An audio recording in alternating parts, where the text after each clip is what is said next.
Hello, and welcome to your module on language, geography, and schools. In this module, we will start an introductory conversation and our introductory thinking around the relationships that exist between language to culture, particularly as we attend to the geographic orientation of how we see languages embedded into societal spaces, as well as the ways in which we come to understand and center language and geography in the experiences of students in schools. We'll also look more concretely at variations of how we see language and geography intersect, particularly as it attends to components of accents and dialects and different ways in which we come to this to understand and explore language. And then we'll wrap up our conversation and thoughts around language, geography in schools, attending to the role of bilingual education and ESL programming that we see programmed very differently depending on the geographic location of your school. And so all in all, as you work your way through this module, as many of you are in many different spaces and locations, right, attend to aspects of this module at the intersection of how you make sense of your own language and geography as we explore this content. So as we start off, like always, we need to make sure that we have a shared understanding of what is attended to when we think about the use of language, and particularly as we attend to language and culture. So for the sake of this module, we are exploring language as a system of not only vocal sounds that we hear, but also nonverbal systems that we utilize to which particular groups align with as forms of communication with one another. So aspects of language and the way that we come to understand it is not just solely a systematic understanding of vocal sounds, right? It's many different ways that we know that messages and words are communicated through verbal and nonverbal systems. We know that when we think about language, it's an extremely important part of the development of an individual's identity, right? It's the part that connects us to others. It's that system that's in place that allows us to feel that we have communication with one another, or that we don't have communication with one another, right? It's that modality that we utilize in that intellectual and psychological growth and understanding of awareness around how we come to make sense of who we are. We know that language typically is the common bond that people have in their respective communities. Oftentimes there being connections between language and culture, right? So sharing a similar linguistic heritage oftentimes creates a common bond for individuals when they move in and out of different spaces. And we know that language is at the core of understanding and connecting to a national sense of identity. So even with that, that gives us a nice introductory framework for understanding how important we need to situate components of language in the relationship to how we make sense of who people are and the cultures that they bring into the classroom. We know that most students entering traditional public school spaces are considered to speak what is called standard English or standard American English. And then there are a population of students that come in that are considered to be bilingual, and then others that speak what is coined as non-standard dialect, meaning it's the same language as maybe standard American English, but the pronunciation of the words is seen very differently, and thus almost situates the realities of those students that come in with a non-standard dialect as very different because they're seen as being more connected to that form of language. So depending on where you are, even as you're processing through this presentation, you will note that depending on location from school to school, we see shifts in language use, we see shifts in dialects, right? And we see shifts in the different forms of even nonverbal systems of communication that are often dictated by the region that we're connected to. So we're also socialized into some aspects of thinking about more complex understandings of how language shows up. So what does that mean for us as we're thinking about this understanding of language and culture and its relationships to schools? Well, that means that language is much more than just a means of communication. And oftentimes, we don't necessarily allow ourselves to think about it in this way. Language is used to socialize children into different linguistic and cultural communities that they might be connected to. It's used to develop patterns to distinguish certain forms of identity from others. It's used as a form of interaction that is central to thinking about what is seen as acceptable and what is seen as not. So this interplay, as we've suggested in our modules that we've uncovered up until this point, between society and language is something that is constantly happening and constantly interacting around us in our current realities, even as a students in this course of social foundations, as well as in the experiences of some of our youngest minds. And so it's really important to understand how that comes into play. It's also important to understand, because we know that if we're socialized into a particular thing, that there's dominant discourses that are at the forefront of how that might show up for certain identities and certain groups. If we want to understand how to make sense of this in the US context, we know that when we think about language and culture, that much of US society is embedded in very strong European roots. Particularly as we're attending to white dominant European understandings of experience. So we know that connections to European languages and accents typically is given a higher status than those individuals that might have origin connections to non-European countries. So what does that mean? That means that there are aspects of dominant discourse that shape stereotypes, that shape bias, that shape the ways in which we come to make sense of individuals based off of how we have come to be socialized into understanding aspects of language and culture. So if we wanted to look more deeply, we can see this in the scholarship that French and German languages, for example, are often seen as more academic and more sophisticated and more prestigious in some segments of society. So for a student to be able to speak German or French, we see those aspects of characteristic associated with that form of language. We know that children that have connections to these forms of linguistic background oftentimes are viewed with greater esteem than we know to be true than immigrant children that come maybe from third world countries.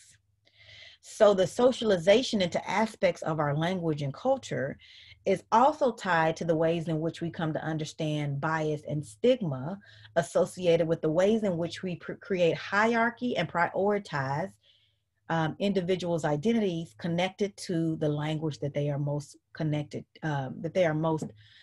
familiar with, particularly as we attend to thinking about aspects of society in its intersection with schools and the ways in which we have seen historically educators stigmatizing the realities of bilingual students if they do come into the classroom connected to a language that is not seen as prestigious as others. So when we look at that social construction, that hierarchy that's at play, how we see teachers engaging with those students that have those linguistic diversities in the classroom. Perceptions of students, oftentimes of students that bilingual students as they enter into the classroom, particularly as we attend to what language it is that they speak, oftentimes has implications for how teachers identify and connect them to other assumed aspects of their identity, particularly as we attend to experiences of bilingual students at the intersection of their class identity, as well as where we see their intersection of language and what we assume to be their achievement in certain aspects of academic rigor. And that has shown itself time and time again in the scholarship and the experiences of bilingual students. So what we see happening, and maybe you might even attest to this as you reflect back on your own educational experiences, is that there's a disconnect around valuing oftentimes the strength that is bilingualism for students. And there's a reinforcement in two ways that we see that show up. One is that we align with, or we see that there's an alignment with a hierarchy around how we make sense of different types of languages that are seen as more prestigious or not. So depending on where you fare on the spectrum of how we make sense of language, that has implications on how a student experiences their schooling narratives. Or two, students exist in a space when they come into a classroom where they are bilingual, and they are not supported in the way that they can maintain the use of both of their language, the languages that they embed, because there's not an esteem or a prestige associated with the language that they might bring into the classroom. So what we see historically, as we can think back to our earlier understandings of the deculturalization of minoritized communities in the U.S., and how we come to make sense of its current day realities of those very same sentiments, is that rather than value the promotion of two or more languages in the experiences of students, many schools across the nation really expect students to replace their native language with standard American English as their main form of communication. And so in that, for our youngest minds, we know that many students lose their connection to their home language in that process. And why is that problematic? Well, we'll think about that even more when we think about the use of their home language being the connection to their community, to their culture, and then to exist in a space that doesn't center the importance of that, the majority of the time of the day. What does that mean for how those students are making sense of who they are, how they're valued, and what they bring individually, and what the communities that they're connected to bring into certain spaces? There are current movements, as we know, even present day, to establish English-only policies and practices. This is actually a current critical debate around thinking about language and culture and its connection to schools, particularly around the ways in which there is a space of devaluing the realities of immigrant students' home language. So this idea that the home language, for our Spanish-speaking students in particular, as we attend to how we see this particular debate in current schooling realities, being something that's not valued. And so schools really pushing this English-only policy and practice. You might even reflect back onto how you've seen that play itself out, maybe into some spaces that you've been connected to. Oftentimes what that means, again, then, is there's a disconnect between the student's identity and connection to their language and the ways in which they make sense of that component of their identity when they go into their communities in their home space. We know that individuals that come into spaces that have limited English proficiency, particularly communities where students are coming into schools already with multiple languages, often face and navigate institutional discrimination as the result of being able to speak multiple languages. And there's limited acceptance around even aspects of their English proficiency because of that intersection of thinking about dialect and accent, right? And how individuals navigate what that means in how they engage in different spaces. We know there's been many forms of scholarship that have advanced and supported factually how we see this show up. But oftentimes in the connection then in the relationship between English proficiency and how those students navigate those institutional discriminations, we know that there is an assumption that there is frequently a greater risk of school failure ascribed to the students that come into these spaces, despite the fact that they might not necessarily be categorized as disadvantaged in other aspects of their identity, right? And so as we attend to critical self-reflection and what aspect of identity might be most salient for you, you might have some individuals that you're connected to, or maybe as I'm speaking, you realize that this is you, that this aspect of language identity weighs more heavier maybe than other aspects because you've had to navigate intersections of oppressive realities connected to how you show up in the context of this component of your identity. So think about that. Think about that for yourself, and think about that for how you might see this show up in school spaces. And think about that for what it means for the increased representation of language diversity and difference that we know that exist in and outside of our school spaces. We know that language diversity historically continues to be maintained, and depending again on your geographic location, that could show up in many different ways. But with the continued immigration of individuals from non-English speaking countries, we're going to continue to see the role and the impact of language diversity and difference in our schools. And if we're really proactive around supporting and being connected to an equity orientation in our praxis as educators or key stakeholders in educational spaces, we really have to attend to what that means and what that means for us as advocates and what that means for us in understanding student experience. And so the following slides will just give us some more insights into thinking about that more concretely now that we have a better understanding of the relationships that exist between language and culture. So bilingualism, when we attend to students in the classroom, when we say bilingualism, we're talking about people that have the ability to speak two languages when they come into the classroom. And bilingualism shows up, can show up in two primary ways. One is subtractive bilingualism. This is where we see that in schooling spaces, there's a suggestion that the second language that the student is learning, or that the student connects to, replaces the first.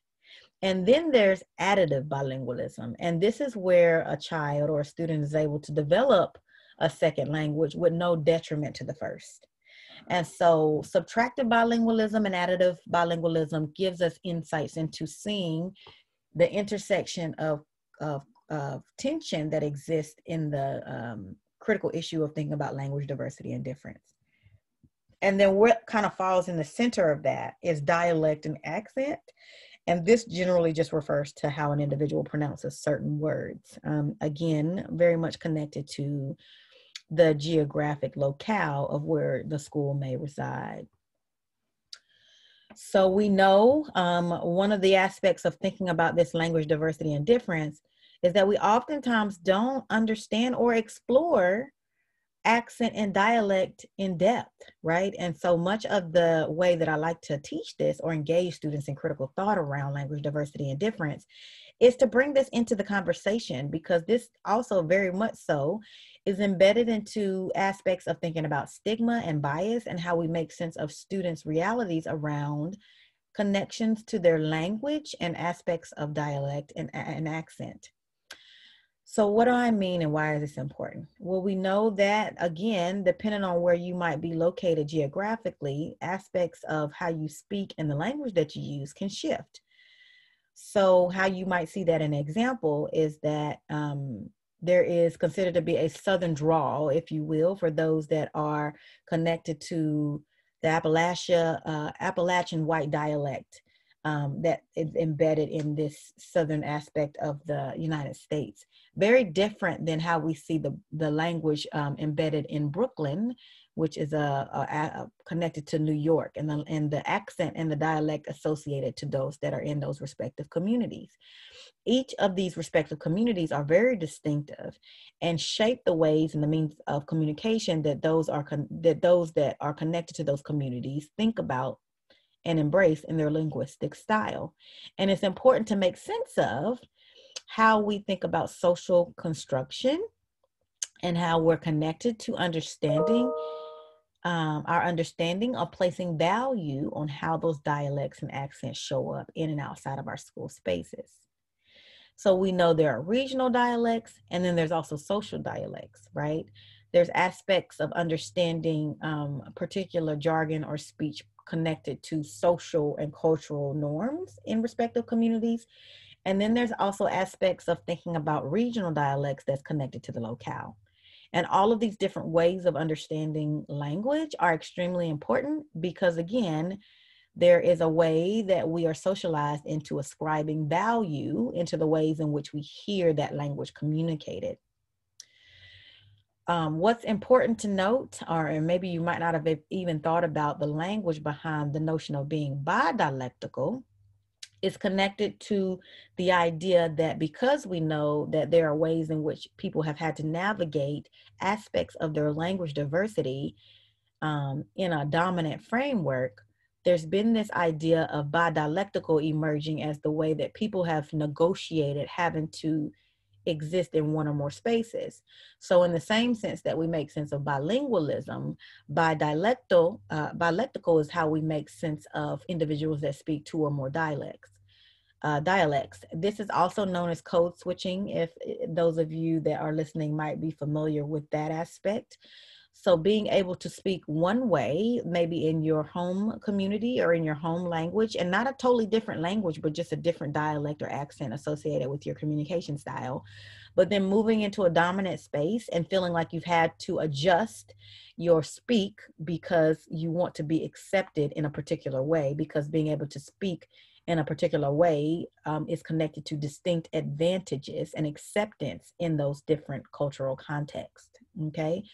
So bi-dialectical is that notion of being able to exist at the intersection of navigating those spaces. And most casually, I've seen it in the scholarship and experienced it as well as a faculty of color as code switching, being able to code switch depending on which spaces you're within.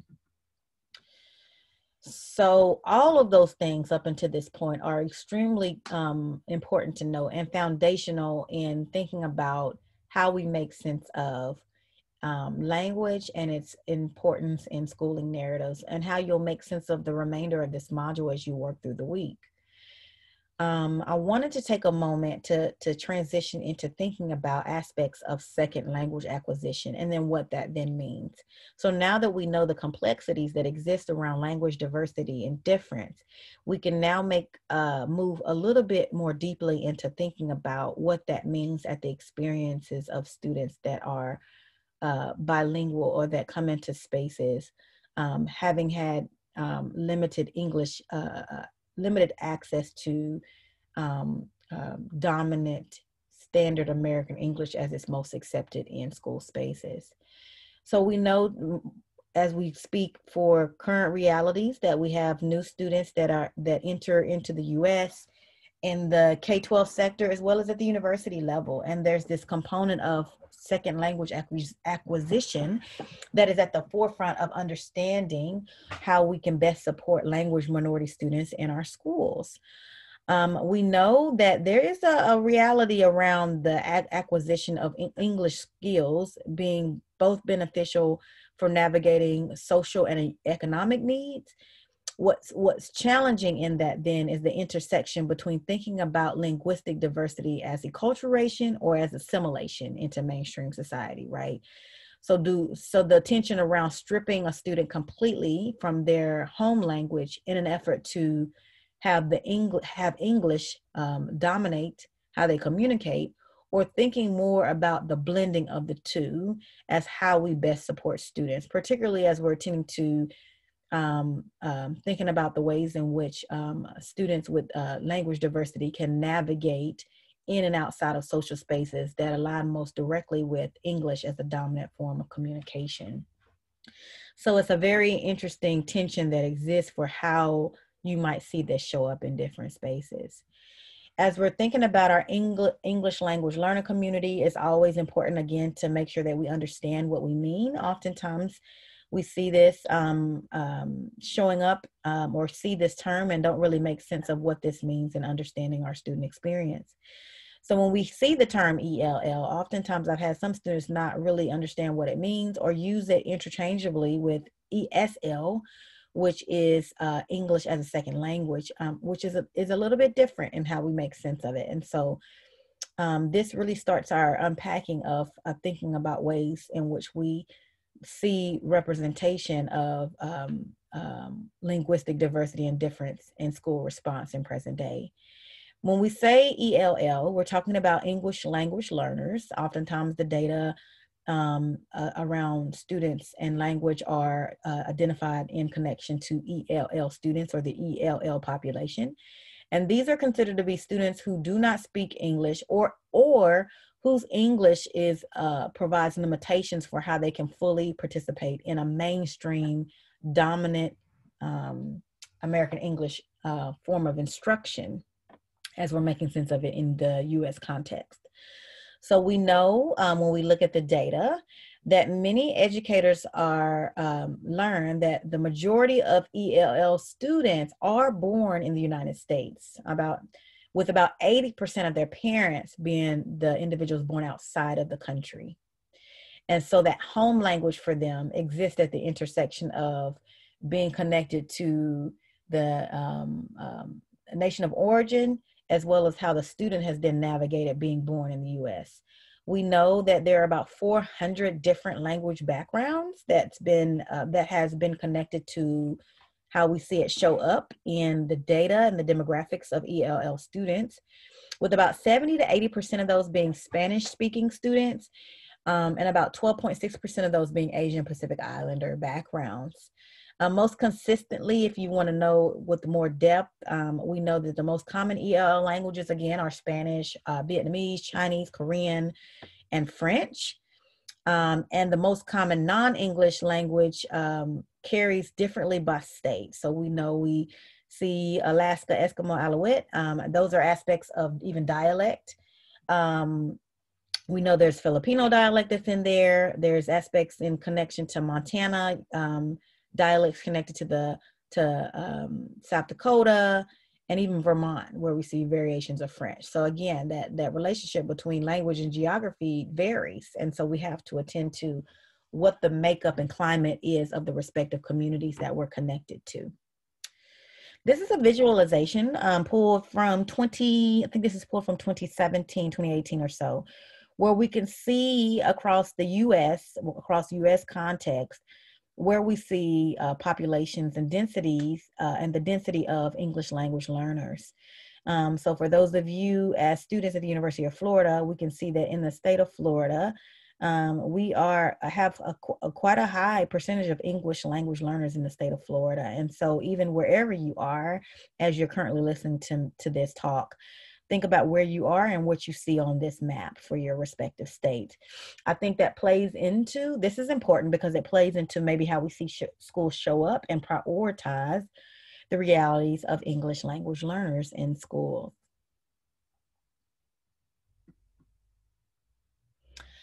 ESL. So this is where I shared earlier that I see oftentimes this used very interchangeably with ELL, and it means something very different. So when you see the language English ESL, or the acronym ESL, we're attending to English as a second language. And this is a program. So ELL is identifying the student. ESL is connected to programs that rely exclusively on English for teaching and learning.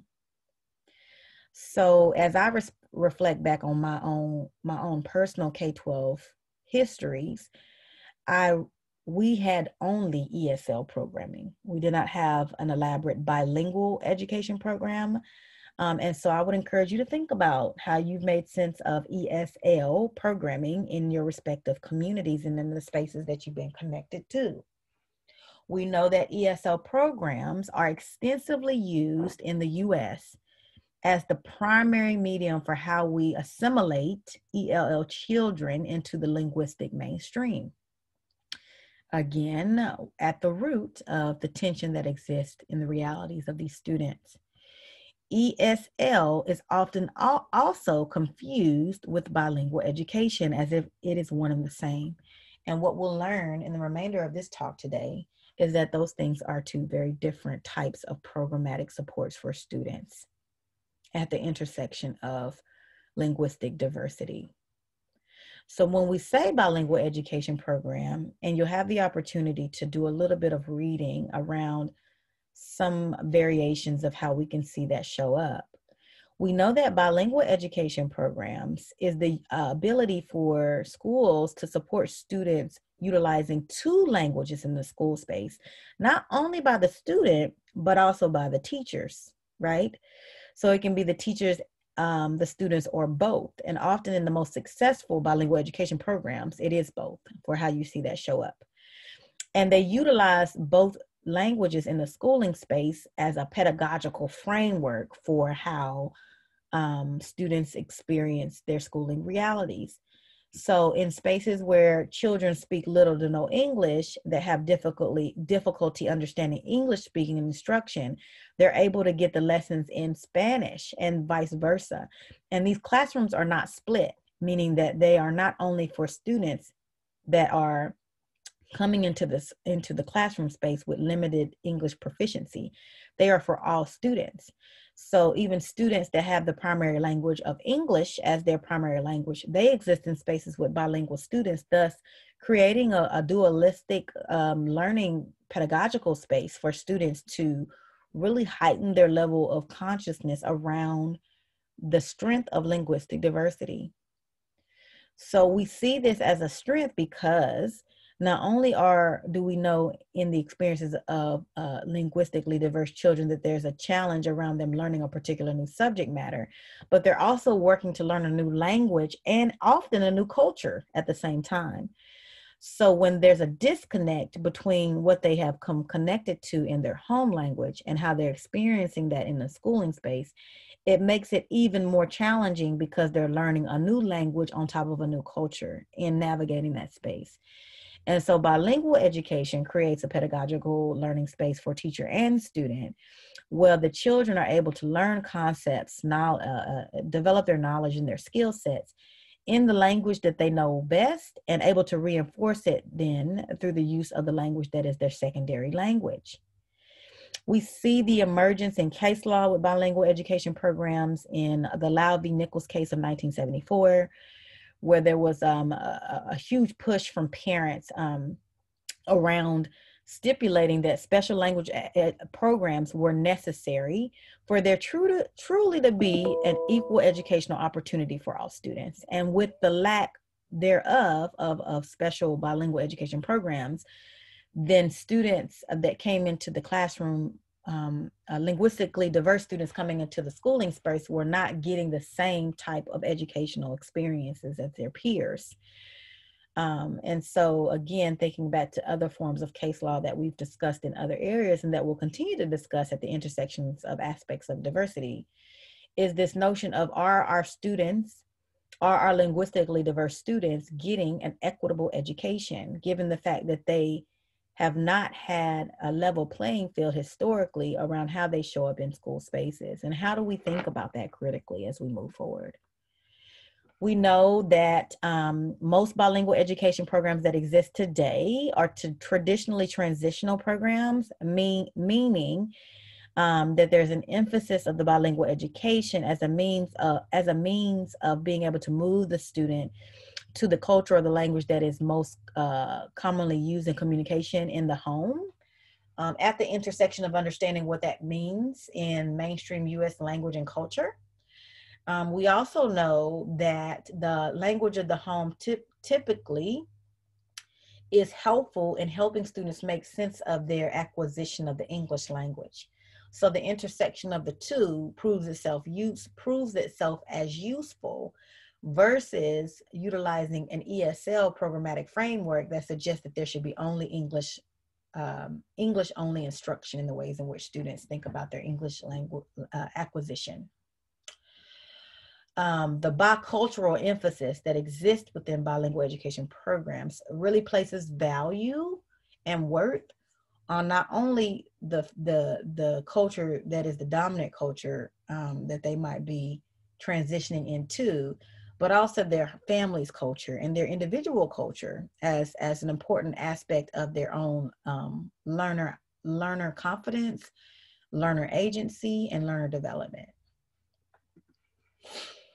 So with that in tow, and understanding the differences that exist between ESL programs and bilingual education programs, is again this tension around how we see this show up. We know most recently, as we attend to California's Proposition 227, that there's been lots of efforts to dismantle bilingual education programs with a state ballot initiative that is intended by its supporters to try to end that in the state of California. This is something that we see across the board in other states, again, particularly attending to where you see those high density areas where we have more ELL students to think about and advocate for. In Proposition 227, this is a proposition that sought to think about minority students being educated, being connected to bilingual education programs, being sheltered in English immersion programs. And so they wanted to dismantle that and really move to an all English instruction program. So that ESL framework We also see this in Arizona with Proposition 203. You'll get a little bit of that as you engage in understanding the aspects of multicultural education programs, particularly as we look at and understand the experiences of the Arizona Unified School District in their ethnic studies programs and their bilingual education efforts and tensions and struggles and protests connected to those realities. And we also know that the suggestion is in the dismantling of bilingual education is directly tied to how we make sense of aspects of the achievement gap. And there's even some aspects of the achievement gap as being problematic as we come to understand aspects of educational debt and what we should be thinking about as the opportunity gap because of the inequities that exist around the experiences of linguistically diverse students.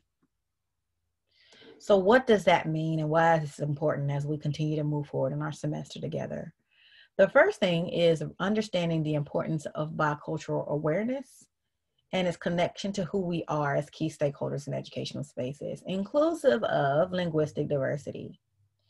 In most school spaces, we know that students are often expected to become bicultural, right? So adopting what is considered to be the dominant patterns of behavior, both verbally and non-verbally in our forms of communication. What does that mean for us as key stakeholders as we support students in them negotiating and navigating those spaces? How might we think about a more sensitive approach for us as key stakeholders to think about the form and the functionality of the bicultural realities of the classroom? How might we take an effort to learn about the cultural cues that our students are experiencing and react to them appropriately for how we know they might be negotiating aspects of their identity? How might we think about the classroom space as a place to analyze what is actually happening and responding to the realities that exist at the intersection of student and cultural background? It's important to note that our responsibility as key stakeholders or educators in the classroom space also rests at the intersection of understanding, valuing, and making sense of linguistic diversity for all of our nation's students, and to recognize the value that's there in what the families and the students bring into the classroom at their unique intersections of cultural and linguistic background.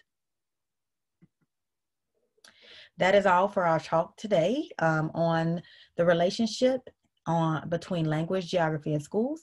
As always, if you have any questions, please feel free to reach out to your instructor. Have an amazing week.